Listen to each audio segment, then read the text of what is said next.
everyone, welcome to my YouTube channel. Today in this video we will discuss about GNM second year chapter 1 Introduction Psychiatry का first chapter. Let's start our video. So first of all we will know about mental health, mental illness, psychiatric nursing and psychiatrist. So our first word is mental health. The World Health Organization defines mental health as a state of well-being in which the individual realize his or her own abilities. इसमें क्या है, जो WHO है उन्होंने बोला कि एक person की फिजिकली, मेंटली, सोशली वेलबींग और उसको अपनी एबिलिटीज़ का पता होना चाहिए.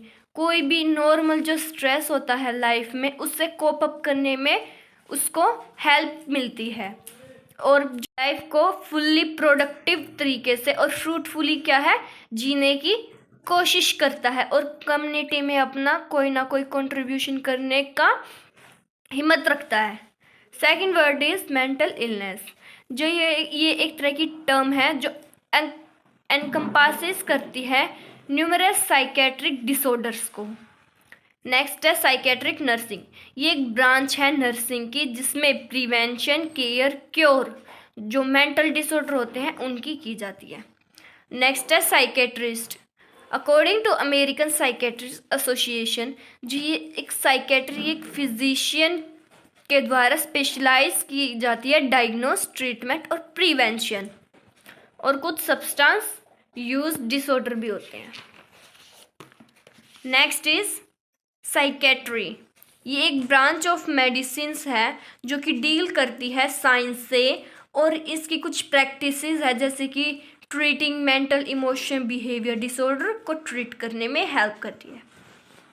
अकॉर्डिंग टू WHO, अब WHO के अकॉर्डिंग देखते हैं, जो हेल्थ है वो एक पॉजिटिव स्टेट है वेलबींग की. जो पीपल है वो इमोशनली, फिजिकली, सोशली वेलबींग से जुड़े होते हैं और फुलफिल करते हैं अपने रिस्पॉन्सिबिलिटीज़ को. जो डेली लाइफ है वो उनकी इफ़ेक्टिव तरीके से फंक्शन करती है और जो IPR है इंटरपर्सनल रिलेशनशिप उसको हेल्प करती है मेंटेन करने में. नेक्स्ट है mental health. According to American psychiatric association, mental health as stimulating success at working, living and creating with the capacity for nature and flexibility. Mental health एक stimulation success है. ये working करने में help करती है, अच्छे तरह से जीने में हेल्प करती है और क्रिएटिव तरीके से वर्क करती है. मेंटल हेल्थ जो है ये एक स्टेट है, बैलेंस करती है बिटवीन इंडिविजुअल और उसका सराउंडिंग वर्ल्ड. Next है mental illness. Mental illness is a collective term that refers to all the different types of mental condition. ये collectively एक टर्म है जो जैसे कि सिजोफेनिया, पैरानोइड सिजोफेनिया, डायमेंशिया, डेलिरियम, इन सभी को सिर्फ एक नाम से हम डेडिकेट करते हैं मेंटल इलनेस. अब देखते हैं some warning signs of mental illness. Personality change होगी, उसकी इनएबिलिटी होगी उससे कोप अप करने में अपनी प्रॉब्लम्स से और डेली एक्टिविटीज़ से, उसको स्ट्रॉन्ग आइडिया और डिल्यूजन्स होने लगेंगे, एक्सेसिव एंजाइटी होने लगेगी और प्रोलॉन्ग्ड फीलिंग होने लगेगी सैडनेस की. वॉयलेंट बिहेवियर शो करेगा, एक्सेसिव एंगर होगा, उसके अंदर हॉस्टिलिटी होगा और हाई और लो एक्सट्रीम में वो एब्यूज़ करेगा अल्कोहल और ड्रग्स को. Our next topic is difference between mental health and mental illness. Mental health ये एक्सेप्ट करता है सेल्फ को, अपने आप को और दूसरों को.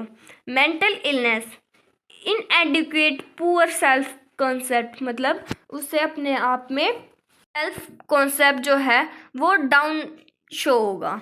एबिलिटी टू कोप, वो कोप कर सकता है किसी भी प्रॉब्लम से. इनएबिलिटी टू कोप, वो कोप नहीं कर सकता किसी भी प्रॉब्लम से. Can return to normal functioning if temporary disturb, अगर वो थोड़ा बहुत भी टेम्पररी जो डिस्टर्ब हुआ है तो वो अपनी नॉर्मल फंक्शन जो है वो कंटिन्यू कर सकता है. लेकिन जो मेंटल इलनेस है वो माल एडेप्टिव बिहेवियर शो करने लगते हैं। Ability to from close and long lasting relationship, उस मेंटली हेल्दी पर्सन के अंदर एबिलिटी होती है कि वो अपने लॉन्ग लास्टिंग रिलेशनशिप को मेंटेन कर सकता है, लेकिन जो मेंटल इलनेस है वो उसके अंदर इनएबिलिटी होती है किसी भी रिलेशनशिप को एस्टेब्लिश करने में। Use sound judgement to make decision, वो साउंड जजमेंट कर सकता है किसी भी डिसीजन को लेने के लिए। और जो मेंटल इलनेस वाले पर्सन हैं उनकी पुअर जजमेंट होती है, वो एक्सेप्ट करते हैं रिस्पॉन्सिबिलिटीज़ और एक्शंस को। और वो मेंटल इलनेस में क्या है, वो इनएबिलिटी होती है उन्हें किसी भी रिस्पॉन्सिबिलिटी को एक्सेप्ट करने में। ऑप्टिमाइज होते हैं और वो पेसिमिस्ट होते हैं। रिकॉग्नाइज करते हैं लिमिटेशंस, लेकिन जो मेंटली इलनेस पर्सन होते हैं वो लिमिटेशंस को रिकॉग्नाइज नहीं कर पाते।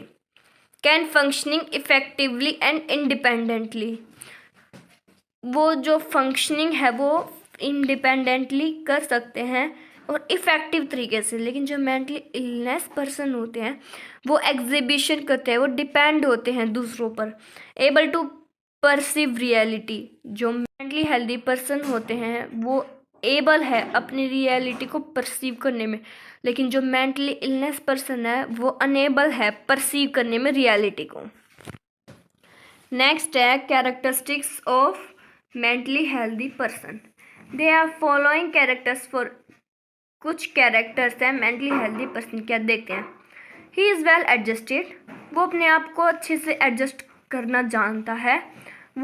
ही is able to get along well with others, उसको पता है कि उसको कैसा बिहेवियर जो है वो शो करना है दूसरों के साथ। He is able to form affective relationship, वो दूसरों के साथ अफेक्टिव रिलेशनशिप जो है बिल्ड कर सकता है। एक्सेप्ट करता है क्रिटिसाइज्म और ईजली अपसेट कर सकता है सब कुछ। वो strong sense of self esteem होती है उसके पास नॉलेज होती है खुद की, और उसको ये पता है कि उसकी नीड्स क्या है, उसकी प्रॉब्लम्स क्या है और उसके गोल्स क्या हैं। कोई भी एक मेंटली हेल्दी पर्सन है वो कंट्रोल कर सकता है अपने बिहेवियर को और वो प्रोडक्टिव तरीके से वर्क कर सकता है। Elevates his own behaviour objectively, वो अपने बिहेवियर को अपने अकॉर्डिंग चेंज कर सकता है। He faces problems and try to solve them intelligently, उसको अगर कोई प्रॉब्लम शो हुई है तो वो सॉल्व कर सकता है बहुत ही intelligently. He has ability to cope with stress and anxiety, of course वो अपनी एबिलिटी से कोप अप कर सकता है, स्ट्रेस एंजाइटी को कम कर सकता है। He is free from internal conflict, उसके अंदर कोई भी किसी भी तरह के इंटरनल कॉन्फ्लिक्ट्स नहीं होते। Our next topic is principles of mental health nursing. First है accept the patient exactly as he और शी इज़, पेशेंट को ऐसे ही एक्सेप्ट करना है जैसे वो आया है। बीइंग नॉन जजमेंटल, हमें पेशेंट को जज नहीं करना चाहिए। शोइंग सिंसियरिटी एंड इंटरेस्ट, अगर कोई भी पेशेंट है अगर वो हमें अपनी प्रॉब्लम्स हमसे डिस्कस कर रहा है तो हमें सिंसियरिटी से उनकी प्रॉब्लम्स को सुनना है। Recognising and reflecting on feeling which patient में एक्सप्रेस, हमें पेशेंट्स के इमोशंस को रिकॉग्नाइज करना है, उनके फीलिंग्स को हमें समझना है। लिसनिंग, पेशेंट की हर एक बात एक्टिवली सुननी है, एक्टिव प्रोसेस होना चाहिए। Allowing the patient to express strongly held feeling, अगर कोई भी पेशेंट है उसको स्ट्रांगली कोई मतलब इमोशंस उसके अंदर है तो हम उनसे प्यार से बात करके हम उनसे निकलवा सकते हैं कि वो क्या कहना चाहते हैं। टॉक विद पर्पस, अगर पेशेंट से बात करो तो किसी पर्पस के साथ। Use consistent behaviour to increase the patient's emotional maturity, जो भी कोई पेशेंट है उनके साथ कंसिस्टेंसी बिहेवियर जो है वो शो करना है इमोशनल मैच्योरिटी के साथ। और प्रोवाइड करना है उनको staff, board, routine and placing, ये सभी क्या है हमें प्रोवाइड करना है। थर्ड है self understanding as a therapeutic tool, patient सिर्फ हमें किसी भी बात को अगर बताए तो हमें उसको अंडरस्टैंड करना है इजीली और एबनॉर्मल बिहेवियर शो नहीं करना है। Give reassurance to the client in a suitable and acceptable manner. हमें क्लाइंट को रीअश्योर करवाना है कि वो अब यहाँ पे सेफ है। Change the patient behaviour through emotional experience and not by rational interpretation. जो साइकेट्रिक नर्सेज होती हैं वो मेनली क्या करती है, फीलिंग्स को एक्सेप्ट करती है जो भी पेशेंट के, और उनका जो इंटेलेक्चुअल एक्सेप्ट्स है उनको देखती है। Avoid approaches which will increase the clients unnecessary anxiety. हमें ऐसे कोई भी चीज़ नहीं करनी है जिससे कि जो पेशेंट की एंजाइटी लेवल हो वो अननेसेसरी इंक्रीज हो। कंडक्टिंग करनी है पेशेंट के साइकेट्रिक आइडियाज़ को और यूज़ करनी है उनके साथ अपनी medical terms. Objectivity has to be maintained in understanding clients behaviour. अगर हम उनके साथ कोई बात कर रहे हैं, पेशेंट को ये ना लगे कि ये हमसे कुछ एक्स्ट्रा पूछ रहे हैं, हमें उतनी ही बात करनी है। फीलिंग एग्जैक्टली उनको ज़्यादा अनकंफर्टेबल फील नहीं होना चाहिए। Maintain realistic nurse patient relationship. इसमें हमें IPR जो है वो मेंटेन करना है। अवॉइड करनी है फिजिकल और वर्बल फोर्स जितना हो सके, ना तो उन्हें वर्बली हिट करना है ना ही उन्हें कुछ बोलना है। प्रोवाइड करनी है नर्सिंग केयर पेशेंट को और कंट्रोल करने हैं। अगर कोई भी साइकेट्रिक सिम्टम्स आपको शो हो रहे तो वो सिम्टम जो है आपको कंट्रोल करने हैं। एक्सप्लेन करना है रूटीन एंड प्रोसीजर जो भी होते हैं वो पेशेंट लेवल के, उनको समझाना है।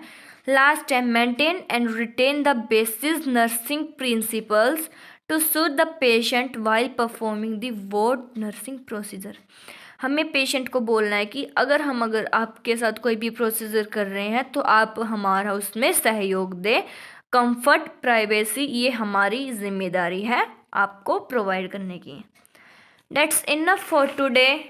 I hope you will understood the topic. See you again with the new topic. Thank you.